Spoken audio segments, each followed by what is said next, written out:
김종국 박사님인데 여러분 잘 아시는 우리 이번에 그 경산 시립박물관 간다 그랬죠. 그 초대 관장을 하신 분입니다. 초대 2대 관장을 역임하시고 지금은 은퇴하셨죠. 은퇴하셔가지고 경산 지역의 여러 가지 문화적이라든가 여러 가지 역사적인 정체성을 확립하고 또 이 경산 지역의 브랜드 가치를 높이는 데 큰 기여를 하고 있는 분입니다. 경북대학교에서 석사죠. MA를 했고 또 문학 박사는 국어 국문학, 구비문학을 전공했습니다.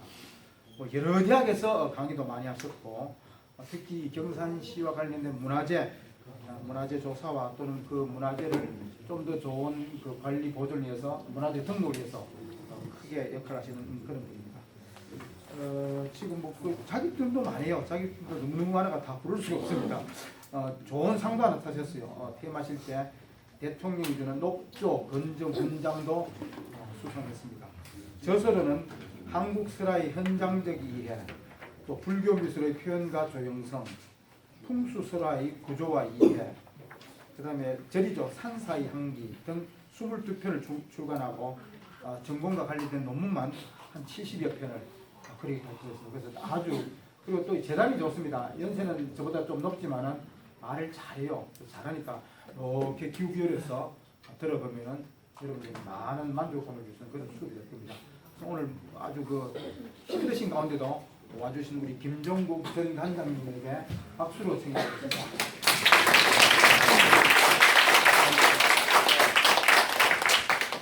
여러분 반갑습니다. 방금 우리 전영건 교수님께서 여러 가지 과찬의 그 말씀과 소개 말씀이 계셨는데 저는 한 가지 자랑이 있다면은 이 고장 경산 출신이라는 것, 또 그리고 경산에서 지금까지 계속 살아왔다는 것, 그것이 내 큰 자랑거리입니다.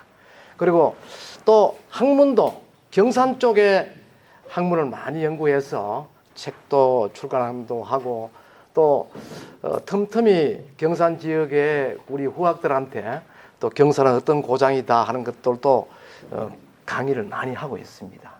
그러나 그중에서는 제가 이제 이 지역에 태어나고 이 지역에서 또 공부를 하고 이 지역 그 역사 문화를 가지고 이제 강의를 하고 이러니까 이 지역에 있는 사람들이 저와 유사한 사람들은 싫어하는 사람들도 있습니다. 왜?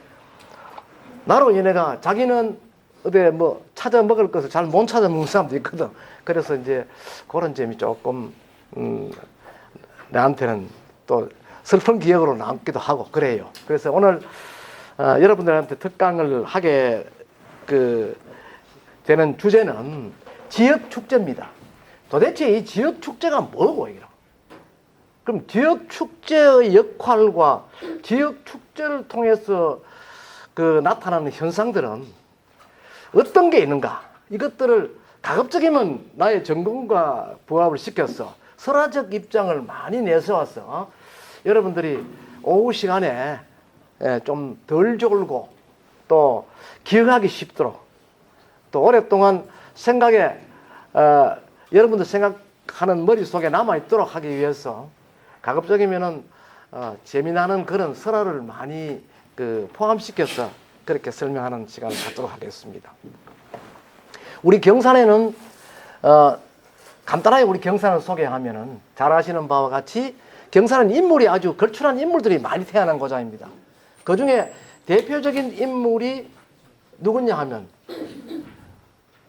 지금 경산시 소재지가 있는 그 제1합섬이 있는 그 옆에 마을에 보면 그 중산동이라는 곳이 있는데 그 중산동을 속칭 옹산골이다 이렇게 이야기하거든요. 그 옹산골에서 누가 태어났냐 하면 고려 마지막 왕인 그 공양왕의 그 왕비가 그곳에서 태어났던 것입니다. 그러니까 경산에는 뭐 큰 인물이 뭐 있노? 뭐 김유신 가지만 김유신은 여기 사람 아니고 그럼 누가 있노? 이런 말을 많이 하는데 경산에는 옛 고려 마지막 왕인 공양왕 때 순비노시라는 왕비가 태어나신 고장이고 또 여러 문화 쪽에는 여러분들이 잘 아는 바와 같이 압도국이라는 그 삼한시대 때 한강 이남의 78개의 소국 중에서 사야권 문화와 그 유사한 그런 독창성 있는 문화로서 이 지역의 그 문화를 꽃피워왔던 그런 압도국이라는 존재가 있습니다. 그리고 또 압도국이 서기 102년에 멸망하고 그 이후에 신라의 합병이 되었어요. 되고 난 뒤에 암양주라는 신라의 한 주가 되었는데 서기 642년에는 그 선덕 여왕 11년이죠. 2년에는 저쪽에 640년에 신라의 최고 가는 성이 합천에 있는 대야성이에요. 그 대야성을 신라의 가장 관문인 성인데 그 성을 백제에 의해서 빼앗겼다는 것입니다. 함락되었죠.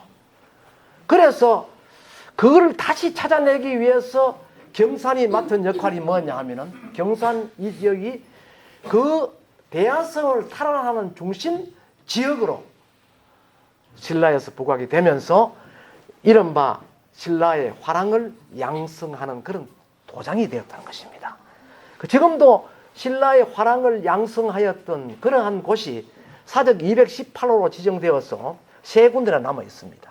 그 세 군데 중에서 암양 소재지에 있는 것은 기마훈련장이고 그 동쪽으로 좀 가면은 내리라는 마을이 있는데 거기는 궁도훈련장, 그 다음에 선화리에 또 보면은 거기는 보병훈련장입니다. 그래서 궁도, 보병, 기마 이 세 개가 합쳐져서 이른바 삼국 전쟁의 핵심이 되는 그런 역할을 해왔던 곳이 경산이고, 그로부터 큰 영광이 영향이 이루어져서 삼국 통일을 이루어내는 전초 기지가 바로 경산이다 하는 그런 이야기가 계속 이렇게 지금까지 전성되고 있죠.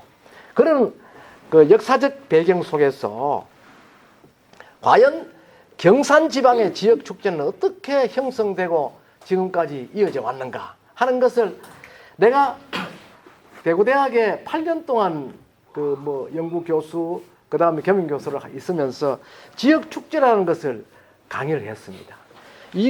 이 책이 내 대구대학에서 강의했던 지역 축제 교재입니다. 이 교재를 통해서 오늘 여러분들에게 계획은 2시간 되어 있습니다만은 한 60분 조금 넘게 이렇게 강의를 하고 여러분들이 듣는 그런 분위기가 좋으면 조금 더 할 수도 있습니다. 그러니까 귀담아 잘 들어주시면 고맙겠습니다. 자, 그러면은 과연 이 축제는 무엇인가 하는 것을 우리 또 한번 살펴봅시다. 축제는 한문으로 잘 안 나오네. 올리라 여기요.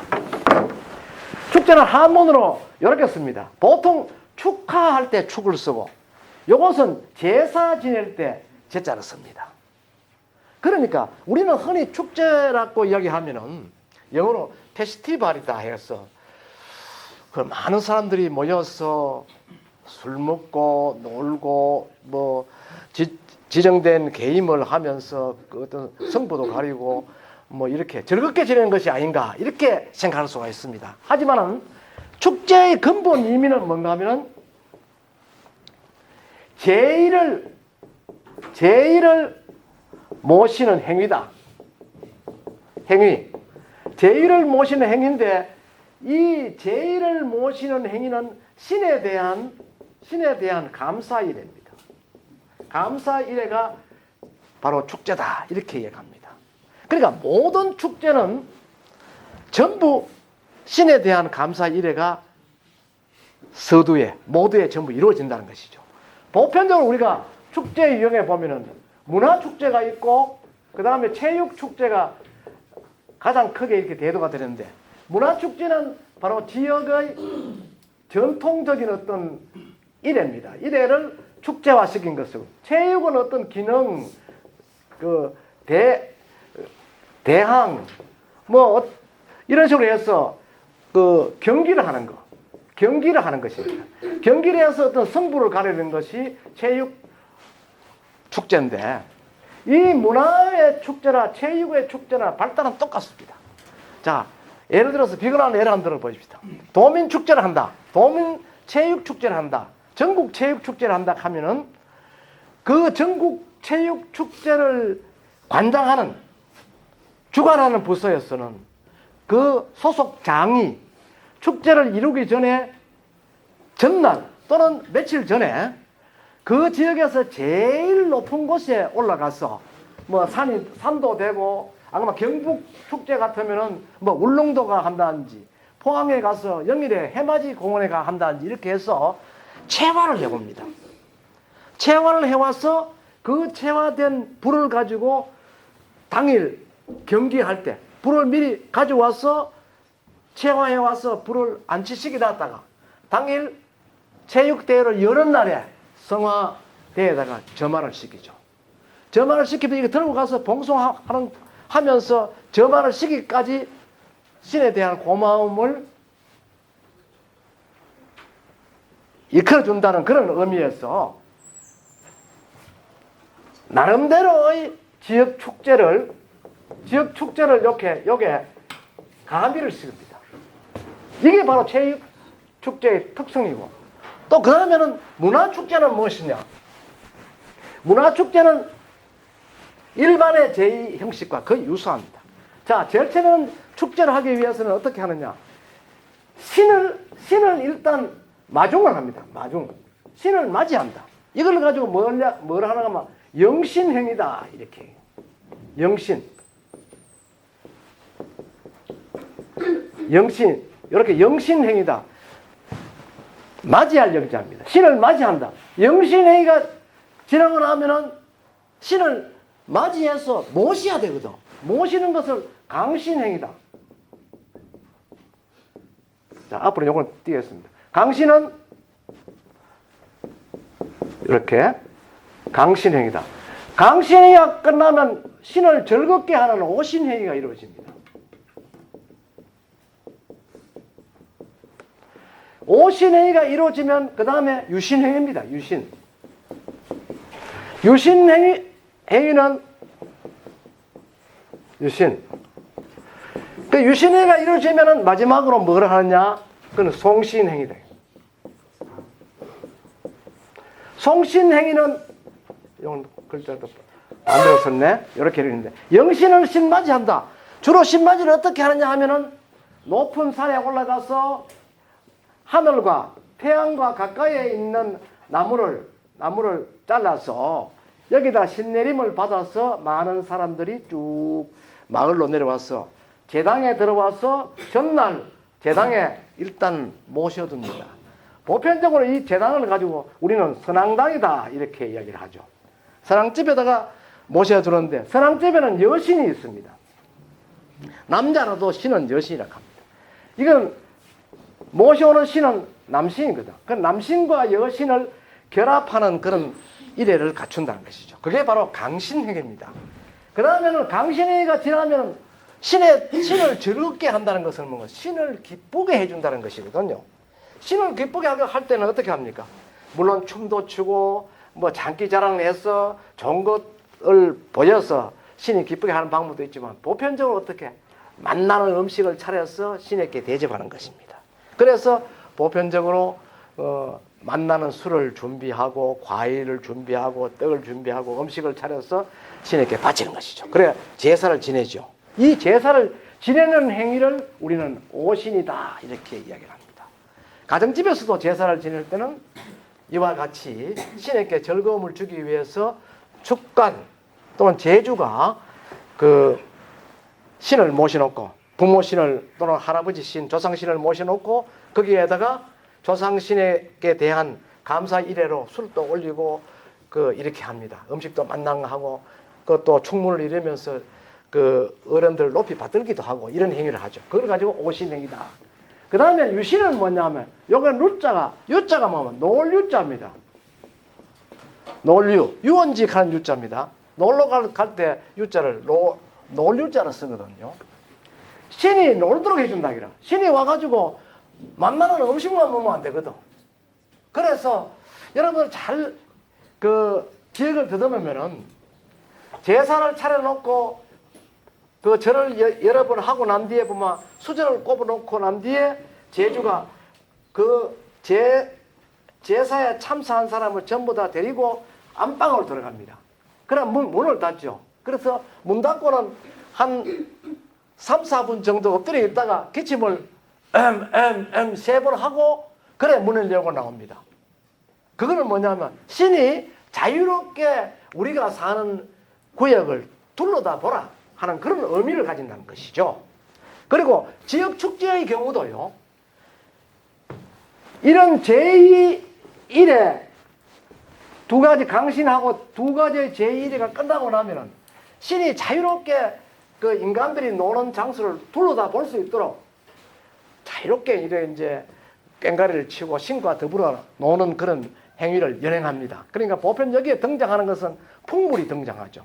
해서 같이 놀고 이렇게 해서 신이 즐거운 분위기를 해서 그 고을에 사는 사람들을 둘러보는 그런 것을 이제 우리는 흔히들 오신행위, 유신행위라 그럽니다. 그래서 이 유신행위까지가 끝나면 그 다음에는 신은 항상 우리가 모셨으니까 모시고 대접하면 그대로 놔두면 안 됩니다.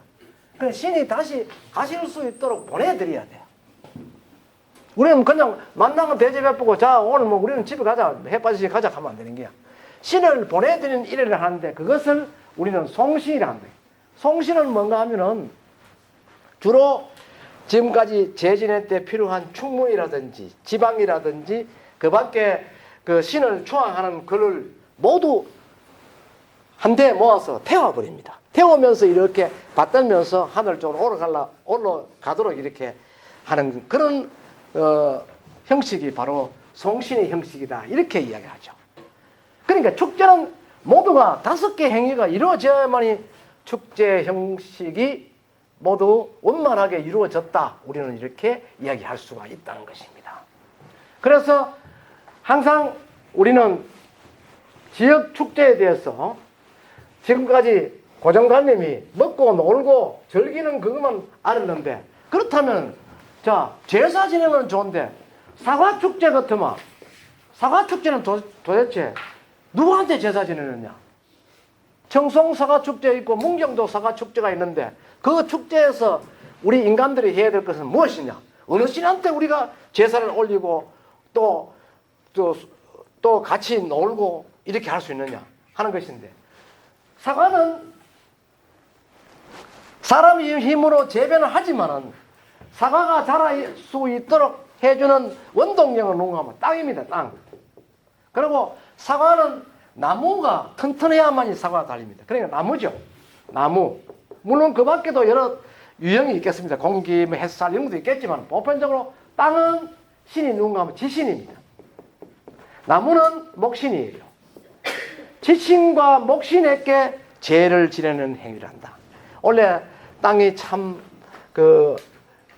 단비를 잘 받아가 우리 사과에게 영양공급을 잘 하였기 때문에 원만하게 원래 대풍작을 거두도록 했다 하는 그러한 어떤 하나의 관념과 그 나무가 병들지 않고 병충해 강하게 이렇게 잘 지내줘서 원래 그 사과농사가 대풍작이 되도록 하였다 하는 데서 우리 인간들은 감사의 일회를 올린다는 것이죠. 그 일회가 바로 축제입니다. 예를 들어 가지고 청송사과, 문경사과 축제를 원래 우박이 많이 오고 날씨가 가물어 가지고 농사를 거의 피lun하고 수확이 없었다 하면은 축제를 지낼 수 있습니까 없습니까? 축제를 개최할 수 없죠. 그러니까 반드시 풍년이 이루어져야 한다는 것입니다.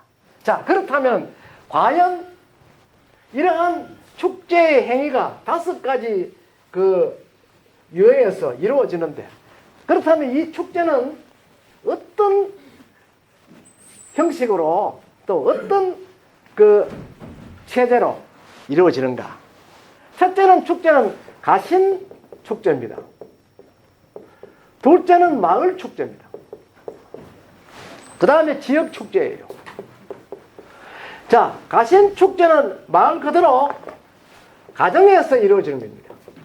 마을 축제는 마을에서 어떤 핵심 존재를 내세워서 동민들이 전체 참여하는 것이고 지역 축제는 보편적으로 면 단위, 시, 군 단위, 도 단위로 해서 광역 형태로 축제를 이루는 것을 말한다는 것입니다.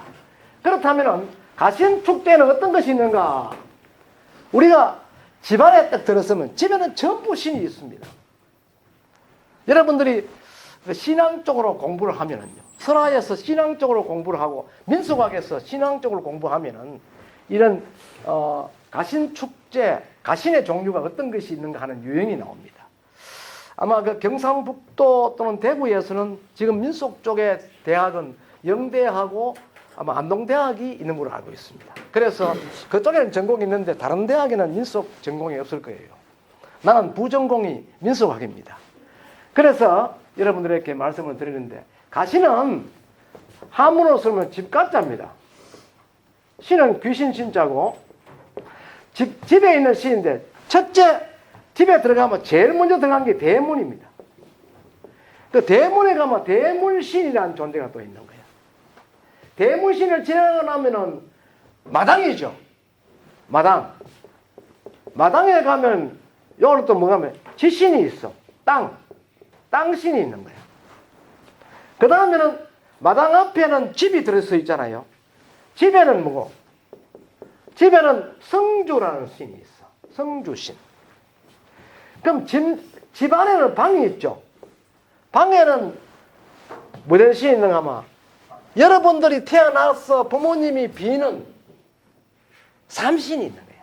삼신 할머니가 있어야 자식을 태어나게 한다. 그 집에 자식을 점지시켜주는 꺼집니까? 네, 한번 봐주세요. 자식을 점지시켜주는 존재는 삼신이다. 삼신인데 이 삼신 할머니라 해. 이게 여신입니다. 그죠? 여신. 그 다음에 방 옆에 또 뭐가 있노? 이게 큰 방 같으면, 큰 방 천정 쪽에, 저 북쪽에 보면 북쪽 코너에 이거 천정인데, 여기에다가 요렇게 해가 단지 하나를 딱 묶어줍니다. 이 단지 묶어서 이 속에 살을 넣어두거든. 이게 조상을 받드는 그런 을입니다. 그래서 이걸 조상신이다 이렇게 얘기하지.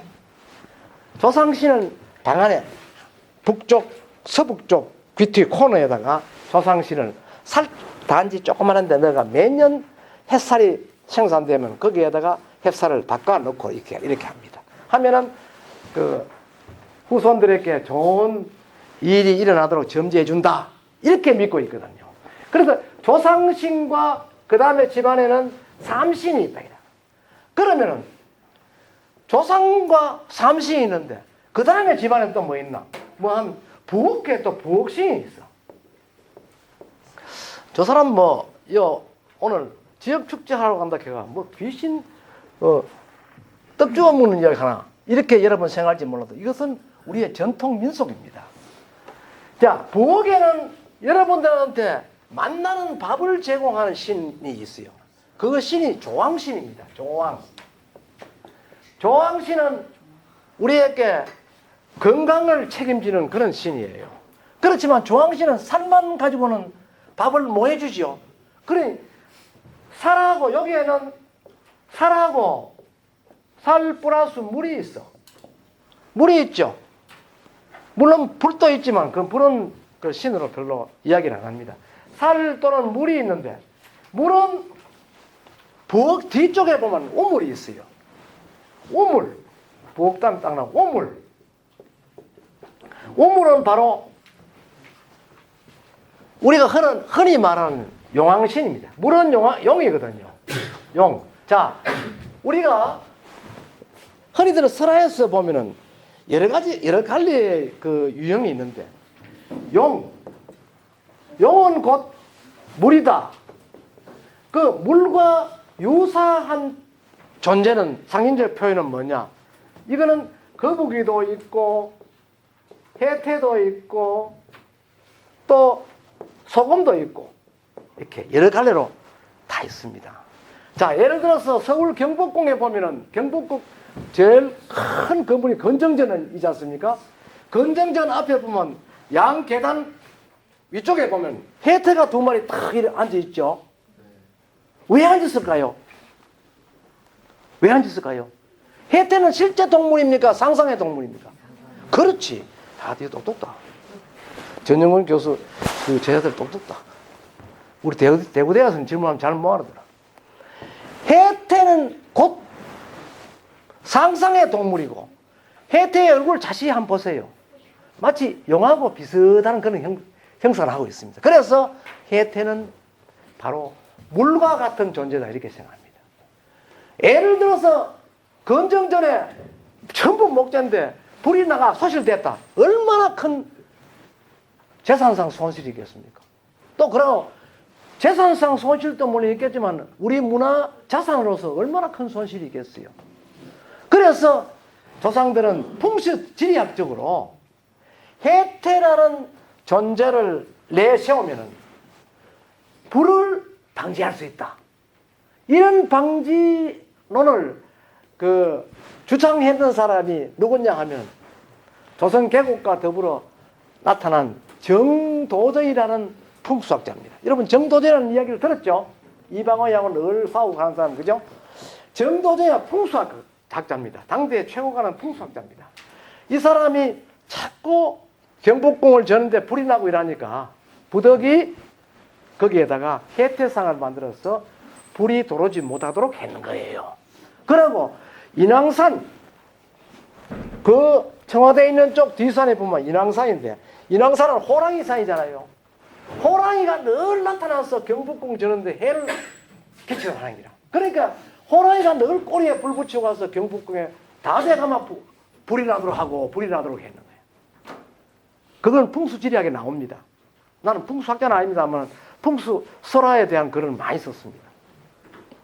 그래서 당대 최고 학자들이 가만히 살펴보니까 아, 이거 문제가 있다. 경복궁을 새로 짓는데 조선 왕국이 개창해서 새롭게 크고 화려한 궁궐을 지어서 위상을 높이려고 하는데 늘 불이 나니까 오히려 그 권위가 실추되거든. 그래서 그 일대 풍수를 전부 점검해 보니까 인왕산 쪽에 보니까 호랑이가 늘 살아가지고 호랑이 신이 와서 괴롭히는 거라. 불나도록. 자기가 그 앞에 그 큰 궁전이 있으면 자기 권능을 다 모아고 자기의 어떤 위상을 인간들한테 보여줄 수 없다 해서 늘 거기 못 오도록 방해하는 거예요. 그거를 알고 어떻게 했느냐? 이 인왕산 이렇게 있는데 여기 이제 건정전이 있고 이런 것 보면은 인왕산 줄기 부위에 기가 가장 센 곳에다가 절을 졌어. 절을 절고 뭐 했나마? 호압사. 호랑이 호자. 암양카는 압자죠. 누를 압자. 그럼 절사자입니다.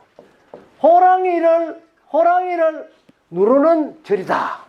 호랑이가 활동 모아도 눌러보는 거야. 그러고 그 벽화에 보면 전부 다가 어떤 그 무서운 사람 형상하는 나찰과 같은 그런 인물들을 벽화의 길이가 뭐 죄다 호랑이 목을 밟고 있는 그런 형국의 그림을 그려서 벽화를 형성했다는 것이죠.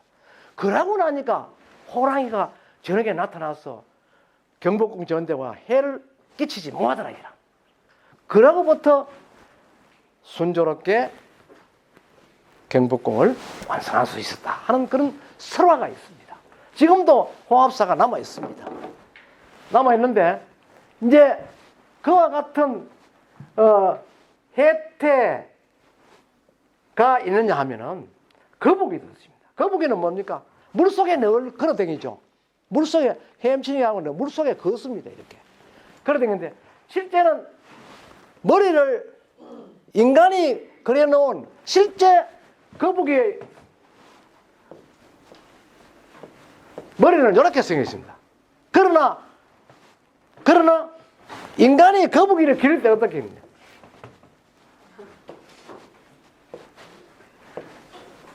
좀 더 무섭게 이렇게 그렸습니다. 이게 뭡니까? 용의 형국이라. 용의 형국이다. 용의 형국을 그려서 호랑이와 같이 대응할 수 있는 그 무서운 어떤 위험을 보이도록 했는 거라. 그래서 이 거북이도 해태의 모양같이 또 용의 모양과 같이 무섭게 해서 물을 상징하는 그런 존재로 이렇게 우리 선조들은 믿어왔다는 것이죠. 그 다음에는 소금입니다. 소금은 잘 아시는 바와 같이 바다에 나는 바닷물을 굳어지게 해서 하나의 결정체로 짠 어떤 그 재료를 만들어내는 것입니다. 그럼 쉽게 말하면 소금은 바닷물의 결정체 아닙니까? 결정체니까 이건 이 자체가 바로 물이라는 것이죠. 물. 그래서 경남 합천에 가면 해인사라는 큰 절이 있습니다.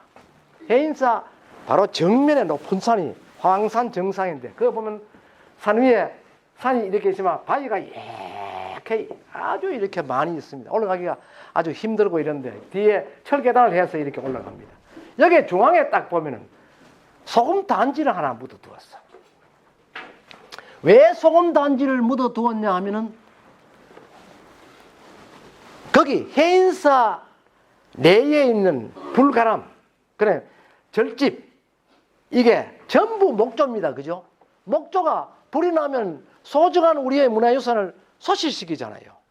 그래서 영광 끝에 화재를 방비한다는 그런 의미로서 여기에다가 소금 단지를 묻어둔 거예요. 그 매년 정월 대보름날 새벽에 스님들이 올라가서 소금을 매년 새로운 소금으로 바꿔서 그 속에 넣어두고 어쨌든 이로 인해서 해인사 가람의 화재를 미연에 방지할 수 있도록 해달라는 그런 제를 올린다는 것입니다. 그것도 일종의 축제입니다. 이렇게 해서 하는데 물은 곧 용왕신앙이다 이렇게 보거든요. 그러면 밥을 하는 데는 반드시 물이 있어야 되기 때문에 밥은 조왕신이고 물은 용왕신이다. 그러면 밥과 물을 인간이 먹는데 그러면 인간이 다 먹고 난 뒤에는 그 음식을 소화시키려면 어떻게 합니까? 변소 가야 되죠. 그러니까 변소 가서 인간이 배설을 하는 그런 존재도 역시 신적인 의미를 부여하는 것이요. 그래서 흔히들 우리는 직간신이다 해서 직간신은 우리 민중신앙에서는요 대장군신입니다. 장군신 중에 가장 큰 신이다 이가 대장군신이다 이렇게 이해합니다. 만약의 경우에 번데기처럼 먹기만 먹고 만약 배설하지 못한다면 인간은 죽고 맙니다. 그래서 시원하게 배설하는 불교에서 말하는 해우소다, 근심을 풀어주는 곳이다 라고 이야기를 할 정도로 중요한 의미를 가진 신이다 해서 한 단계 높여서 업그레이드해서 대장군 신이다 이렇게 이야기를 합니다. 이 대장군 신은 우리 민가에서는 대단히 소중하게 생각합니다. 이를테면은 이사를 가더라도 딴 거는 집을 다 뜯는데 변소만은 함부로 뜯지 못합니다. 변소를 뜯을 때는 미리 큰 애를 갖추고 그 다음에는 그 철거할 때도 줄곧 감사하는 그런 일회의 표시를 신앙적으로 합니다. 민가에서 종교와 관계없습니다. 해서 이 변소를 철거하고 다른 건물을 짓도록 한다는 것입니다. 그만큼 우리의 스님들은 이런 민중신앙과 연결되는 이런 가신신앙의 경외심을 가지고 있었다. 경외심. 경외심이라는 것은 요 경자가 존경할 경자입니다. 존경할 경자. 외자는 뭡니까? 요거는 무서워할 외자입니다. 존경하면서도 무서워하는 거예요. 그것이 바로 민중신앙 중에 가신신앙입니다. 예를 들어서 용왕신앙 같은 것도 용왕신앙은 바로 물이지 않습니까? 용왕신앙을 민중에서는 가장 그 자식들의 어떤 출사와 크게 연관을 시켜서 신을 모십니다. 이를테면은 아들이 과거 시험 치러 갔다 원행을 했다 할 때는 어머니가 반드시 물을 떠서 장독 위에 얹어놓고 자식들 무사 귀환 또 과거 시험에 합격할 수 있도록 기도하는 정환선을 떠놓고 기도한다는 것이죠. 그러니까 물에 대한 존재가 큰 역할을 해준다고 우리의 선인들은 믿고 있었다는 것입니다. 이것이 신앙이든 안 그러면 단순 믿음이든 간에 우리 조상이 남긴 전통 문화입니다. 그래서 우리는 물의 존재에 대해서 매우 소중하게 생각하고 또 잘 아는 바와 같이 우리 몸의 60% 이상이 모두가 물입니다. 흔히 어떤 사람은 80% 이상이다라고 주장하는 사람도 있습니다. 그와 같이 물의 존재에 대해서는 아주 중요한 신탁의 존재가 되었고 이를테면은 아들이 서울 과거시험 치러 갔을 때 과거시험은 전부 그 한양의 과거장에서 땅바닥에 조그마한 초석자를 피워놓고 땅바닥에 앉아서 북가 이렇게 그렸습니다. 과제를 주면은 거기에 과제에 맞도록 막 써넣습니다. 그러니까 글을 잘 쓴 사람은 장원급제, 잘 못 쓴 사람은 떨어지고 그렇죠. 그거를 가족들이 집에서 정한서를 떠놓고 꿀 앉아가 기도를 하는 거야. 우리 남편, 우리 아들 꼭 이번에 과거 시험 합격하도록 비는 거예요. 비면 어떻게 됩니까? 여기서 어머니가 빈다. 여기서 시험을 친다. 이 땅 속에 흐르는 물이 있다는 것입니다. 이 물들이 서로 연결되어서 어머니의 간곡한 기원이 아들한테 이어진다는 것이죠. 이어지니까 결국은 어떻게 됩니까? 아들이 문제를 못 풀어가 당황하고 있을 때 어머니의 그 기원이 또 기원에 그 힘입어 가지고 기원의 엄덕으로 이 사람은 막혔던 자기의 그 공부했는 부분이 수술 풀리 나오는 거야. 그래서 시험에 합격할 수 있다 하는 그런 기대감도 우리 민중신앙을 연구한 학자들이 논문으로 많이 발표한 그런 사례들이 있습니다. 그리고 비근한 예를 들면은 여러분 저쪽 뒷산 보면 팔공산이거든요. 팔공산에 우리가 제일 중심으로 생각하는 게 갓바위 부처입니다. 그 갓바위 부처는 우리가 일반적으로 불신앙이 있는 존재다 이렇게 생각할 수 있지만은 갓바위가 있는 그 일대는 약사신앙의 도량이면서도 용왕신앙의 도량입니다. 그래서 갓바위 일대는 물이 참 흔하다는 것이죠. 옛날부터 갓바위 일대는 물이 참 흔하거든요. 그래서 그 불굴사 쪽에 가면 아동 제일약수다. 아동은 신라서 최고 좋은 물이다. 그 다음에 그 장군들이 묵는 장군수가 있다.